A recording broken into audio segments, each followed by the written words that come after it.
On this edition for Sunday, February 17th, ISIS spreads its footprint to West Africa. Venezuela's humanitarian crisis deepens as aid sits across the border in Colombia. And an Oscar-nominated film with an up-close look at end-of-life choices. Next on PBS NewsHour Weekend. From the Tisch WNET studios at Lincoln Center in New York, Hari Sreenivasan. Good evening and thanks for joining us. 2 days after President Trump declared a national emergency in order to spend billions of dollars in additional funding for a wall or barrier along the U.S.-Mexico border, he's facing both political and legal challenges. Representative Adam Schiff called the president's declaration, quote, plainly unconstitutional. Is this the first time a president has tried to declare an emergency when Congress explicitly rejected funding for the particular project that the president is advocating? And in saying just the other day that he didn't really need to do this, he just wanted to do it because it would help things go faster, he's pretty much daring the court to strike this down. So it's hard to imagine a poor case, but I'll say this, Dana, it is going to be a real test for my GOP colleagues in Congress and their devotion to the institution. White House senior advisor Stephen Miller said the president will defend his emergency declaration even if Congress votes to stop him. If they pass a resolution of disapproval, will the president veto that, which would be the first veto of his presidency? Well, obviously, the president is going to protect his national emergency declaration, Chris. And I know that we're out of time, but again, I want to make this point. There's no threat. So, yes, he will veto? He's going to protect his national emergency declaration, guaranteed. On the legal front, California's Attorney General Javier Becerra told ABC News that more states, including New Mexico, Oregon, Hawaii, and Minnesota, are joining the planned lawsuit challenging the national emergency declaration. Heather Nauert, President Trump's choice to be UN ambassador, withdrew from consideration late yesterday. In a State Department release, Nauert said her decision was based on what was best for her family, saying, quote, the past 2 months have been grueling. Several news organizations also reported that Nauert's family had employed a nanny from a foreign country who was legally in the U.S. but who did not have legal work status. The administration never officially nominated Nauert, but last December, after former UN Ambassador Nikki Haley resigned, Mr. Trump called Nauert, quote, very talented, very smart, very quick. Nauert was a spokeswoman for the State Department and previously a reporter at Fox News. U.S.-backed Kurdish forces in Syria reported today that the Islamic State is keeping more than 1,000 civilians from leaving the militants' final enclave in eastern Syria. The Kurdish Syrian Democratic Forces say ISIS fighters are hiding among the civilians and using caves and tunnels in a 1 square mile area of the village of Baghouz. The Kurds also say they are holding 1,000 captured ISIS fighters, most from foreign countries. The Kurds claim victory over ISIS is imminent. And in tweets last night, President Trump again declared victory and asked European countries to take captured ISIS fighters from their countries and put them on trial, saying, quote, time for others to step up and do the job that they are so capable of doing. We are pulling back after 100% caliphate victory. The streets in Haiti's capital, Port-au-Prince, were quieter today after 9 days of violent protests. Last night, the prime minister announced emergency cuts in government spending and promised to investigate charges of corruption and embezzlement by government officials. Protesters are demanding the resignation of Haiti's President Jovenel Moïse, holding him accountable for skyrocketing inflation and government corruption. The United States and Canada have issued do not travel warnings, and some tourists and medical workers have been unable to leave Haiti. The U.S. military continued to deliver humanitarian aid to the Venezuela-Colombia border today against the wishes of Venezuelan President Nicolas Maduro. U.S. Senator Marco Rubio arrived at the border this morning to tour the aid facilities and meet with members of Venezuela's National Assembly. Juan Guaido, who also claims the presidency, said yesterday that volunteers will escort the aid through barricades on an unused bridge between the two nations on February 23rd. For more on the fight against Islamic State militants in Syria, visit pbs.org/newshour. Tomorrow, President Trump plans to give a speech in Florida, largely focused on Venezuela and the U.S. backing for its self-proclaimed president, Juan Guaido. But President Maduro is not showing signs of leaving and seems to continue to have the support of the military. So how did the situation happen? What's the United States' role in Venezuela? And is there a connection between Venezuela policy and increasing opposition to the government in Haiti? For some perspective and analysis, we turn to Christopher Sabatini, an adjunct professor at Columbia University School of International and Public Affairs and editor of Global Americans, a newsletter focused on Latin America and the Caribbean. We've had lots of conversations on this program about the kind of immediate crisis that Venezuela is going through, the lack of medicine and food on the shelves, right? The things that the people are suffering through. In the bigger picture, how did we get here? A large part of it is actually politics. So what's happened over the last 20 years, and it's been 20 years that this government has been in power, first under Hugo Chavez and then Nicolas Maduro. They've slowly closed off all the avenues for political participation and political mediation. They packed the Supreme Court, they packed the Electoral Council, they've actually sort of banned opposition parties from running. And so what effectively happened was there was no real way for the opposition to, in an incredibly crisis-driven situation in which the popularity of the government has fallen, there's no way for the opposition to gain any traction. And so at one moment, the National Assembly, which is effectively the last democratically elected institution in the country, appointed its president, Juan Guaido, and then declared under the Constitution that the current de facto president, Nicolas Maduro, was illegitimate because he had won in a largely discredited election in May 2018.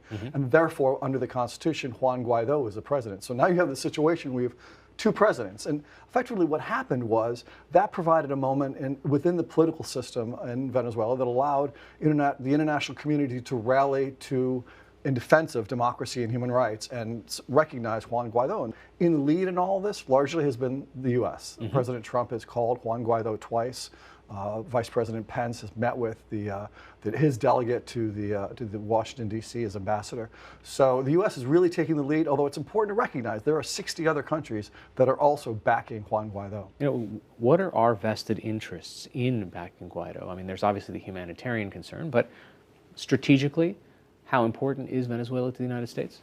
Well, first of all, normatively, it's important because within the hemisphere, there is a thing called the Inter-American Democratic Charter, in which all the signatories, all 34 states of the hemisphere, have agreed to protect and defend representative democracy and the checks and balances of democracy. And for the last 20 years, the Venezuelan government, the Chavista government, has thumbed its nose at this sort of normative structure. So first of all, there's that issue that it's out of step with the rest of the hemisphere.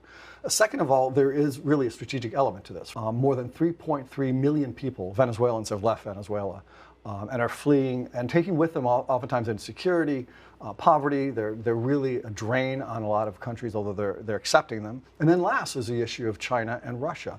What was a democracy and human rights issue confined mostly to Venezuela has now become a geopolitical issue because as the other 60 countries have lined up to support Guaido, other countries from, let's say, the other side have lined up in defense of Nicolas Maduro. So you have Syria, Iran, Russia, China, and Turkey now backing Maduro. So this is really boiled down to a geostrategic issue that goes to the U.S. interests within the hemisphere, not just around human rights, but also sort of its own national interest. So what happens in the next few days? I mean, the United States has been sending shipments of humanitarian aid that is sitting across the border in Colombia.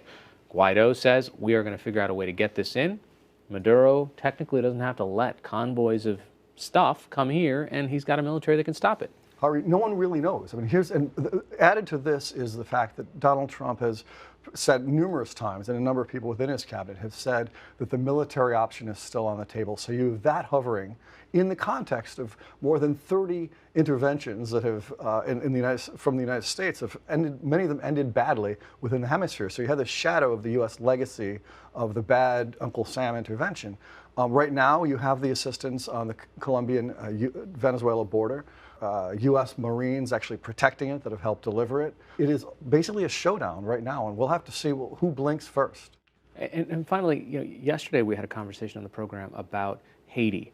And there's this sort of connection here between Venezuelan money and influence and what's happening in Haiti's political turmoil. Yeah, so Venezuela built a coalition within the hemisphere, in large part to sort of thwart any sort of challenges to its legitimacy and its efforts to violate human rights by this basically an oil giveaway program called Petrocaribe. And there are a number of beneficiaries, and one of them was the Haitian government. Well, first of all, about a year ago, a report came out alleging that most of the money that came from that oil program has disappeared, including ties to the former president and ties to the current cabinet members. So this has ignited a series of protests for this clear example of malfeasance and corruption. But there's also some allegations that somehow Venezuela may be behind it in other ways, because Haiti has flipped, and it's one of those countries that is now recognizing Guaido and not recognizing Maduro. So there's also this element of who's behind these protests that have rocked Haiti now for over a week and have resulted in the deaths of, at last count, 7 people. So their allegiance is going back and forth to two parties that are struggling inside Venezuela right now. Exactly. And it plays out the ripple effects of what could have been only a domestic issue are streaming across the region and across the world. All right, Christopher Sabatini from Columbia University, thanks so much. Thanks very much, Harry.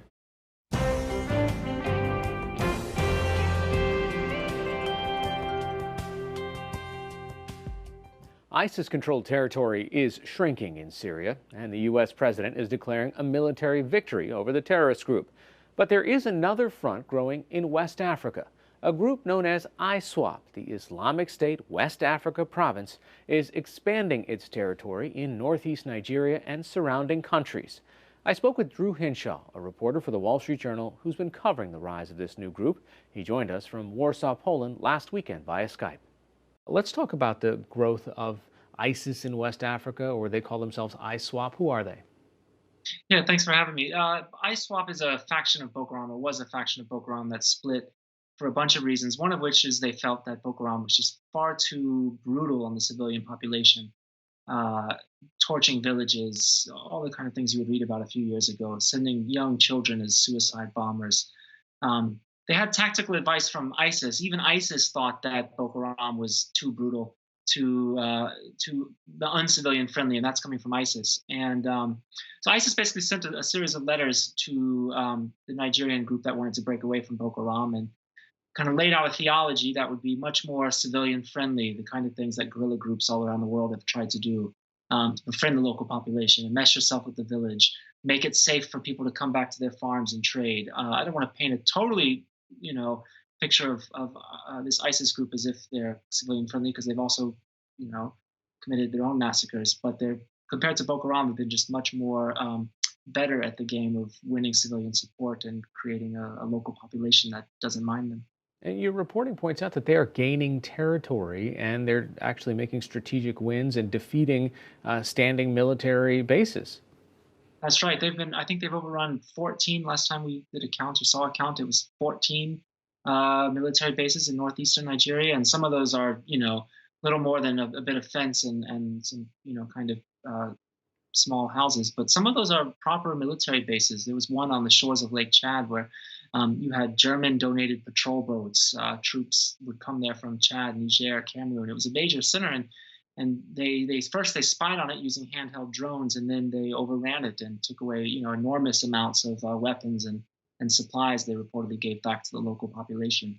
So if you look at a map and see that they're kind of across now, Nigeria, Niger, Chad, what's their goal here? Do they want to build the equivalent of another caliphate in Africa? Yeah, I think there's something like that. When something that people miss is when ISIS declared their caliphate, they didn't consider their caliphate only Iraq and Syria. They kind of had these sort of, in a way, very grandiose declaration that there was a province in West Africa and a province here and a province in Libya, and the West Africa province, as they call it, has gone pretty far. I think they've learned from some of ISIS's strategic errors. They haven't baited the West. If anything, they've benefited from the U.S.'s sort of shift away from counterterrorism as the big U.S. Military priority. And I think that you could say they're creating something like a territory where the Nigerian government, frankly, can't dislodge them and see some benefit of a kind of live and let live relationship. So I was going to ask, what is the U.S. role here? I mean, have we essentially retreated, considered that the Boko Haram fight is over, and are we paying attention to this? Well, I think there's definitely a shift, and the Pentagon will talk about it, a shift away from counterterrorism as our overriding priority to contesting great powers like China. And that means that you've seen a lot of drawbacks in support for, counterterrorism missions in West Africa and elsewhere. I think we've cut troop levels by 10% in West Africa, if I've got that number right, which is, it's not huge, but, when the U.S. does that, the Nigerians see that as well and say, well, if it's not a priority for the Americans, frankly, this is a part of our country that's not economically productive, where we've had a stalemate for years and years and years. And I think it sends a signal, rightly or wrongly, that the Nigerians themselves have deprioritized or can deprioritize this as a concern because the country has other challenges. All right, Drew Hinshaw of the Wall Street Journal joining us via Skype from Poland tonight. Thanks so much. Thank you, too.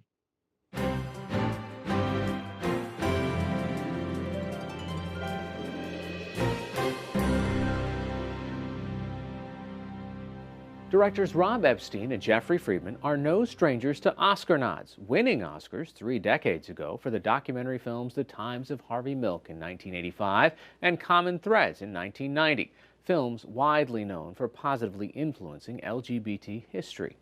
Their Netflix short film is an upfront and compassionate look at palliative care and hospice through terminally ill patients, their families, and the medical practitioners who guide them through their end-of-life choices.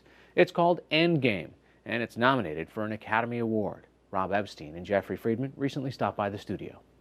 Dying is one of the 2 things that we all share in common. We're born and we die.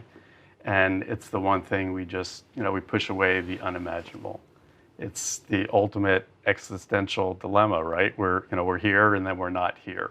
So we do whatever we can to avoid thinking about it, talking about it, imagining it for ourselves. So here, we found these practitioners who involved in that experience for ourselves and our loved ones. Give me a sense of scale here. You chose 2 programs that are happening in San Francisco, a relatively progressive city in modern day America, right?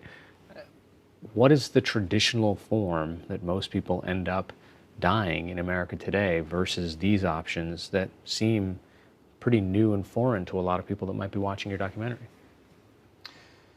Well, what we wanted to present is the continuum of options from being in a hospital and what a hospital is designed to do if you're there at that point in your life, which is all about treatment and trying to keep you alive, regardless of the circumstances. The other end of the continuum is hospice, where people have with physically letting go of the body, right? There's all kinds of philosophical questions. Is this the end? Is there a spirit? Is there a soul? What happens after I die? If I'm an organ donor, what's going to happen to my body or my daughter's body, right? It's just, there's a struggle here on so many different levels that you witness that the families are going through. Yeah, and they're difficult problems. They could be the most difficult problems we'll ever face. And what really inspired us was watching these practitioners whose job it is really to help us work through these dilemmas and figure out what options we want that would align with what we believe in, and that's different for each person.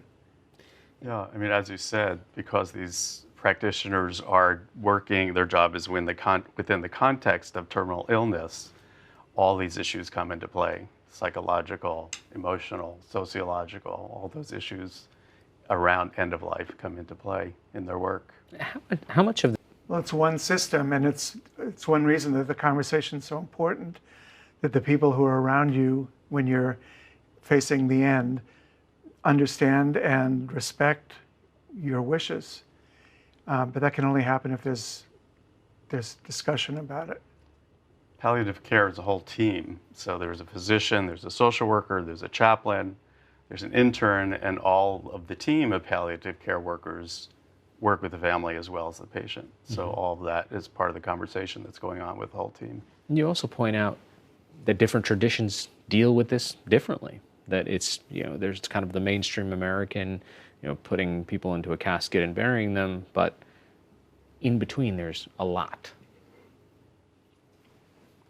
Yeah, letting go is a big part of the process, and it's one of the aspects of the film that I think made it bearable was that there's painful it is, the pain is something that comes from love, and feeling the love from families, and also feeling the deep empathy and caring from the caregivers in these institutions that we were filming in, was really, in the end, very inspiring.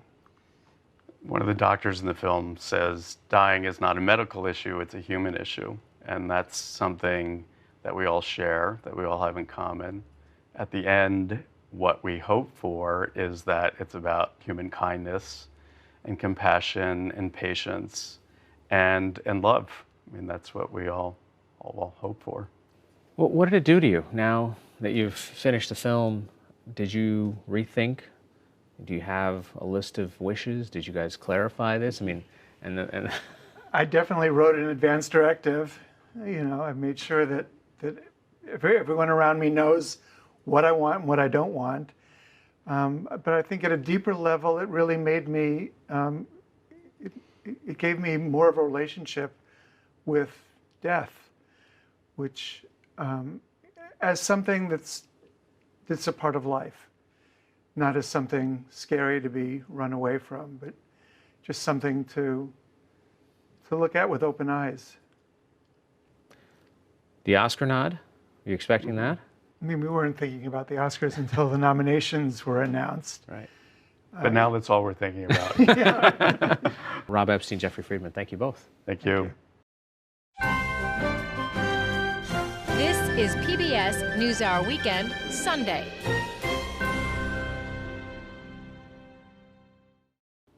We've just heard from co-directors Rob Epstein and Jeffrey Friedman about their Oscar-nominated Netflix film Endgame and their approach to something every living person on this earth will inevitably have to face: death. It's an intimate look at end-of-life choices with terminally ill patients, their families, and medical personnel. Here's an excerpt from Endgame with patient Kim Anderson and how she's choosing to live the rest of her life.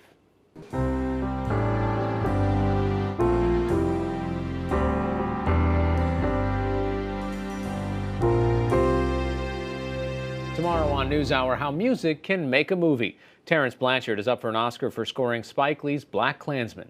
That's all for this edition of PBS NewsHour Weekend. I'm Sreenivasan. Thanks for watching. Have a good night.